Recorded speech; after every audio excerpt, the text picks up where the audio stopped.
Good day mga kalapatids, kauwi lang natin galing trabaho. 4:30 na po ng hapon, nagpakain na tayo. Kakatapos lang din nilang rumonda. So yun nga mga kalapatids, gumawa tayo kahapon ng ng DIY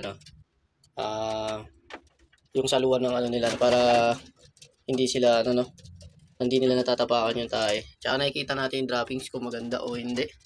So ito goods yung droppings niya. Solid. Tsaka ito rin si brown payat, sa kanya to eh. Goods yung droppings niya mga kalapatids. Kondisyon brown payat, anak ni brown payat. Tapos yung breed natin isa na anak ni Mustang tsaka ni Adonis.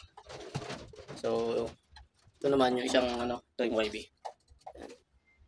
Tapos ito hindi ko nakita kung sino naka dito kagabi.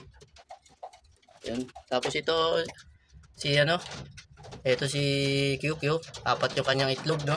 Kukunin ni Bossing Jonathan yung dalawang itlog dyan na si Mustang tsaka si Adonis. Bibigyan natin sa kanya, no? Yung dalawang itlog. Mamayang hapon mga kalapatids. Mamayang gabi baka tulog pa siya.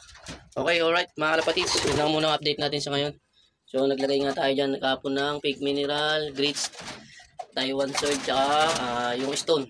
Okay mga kalapatids. Nice. Alright, God bless.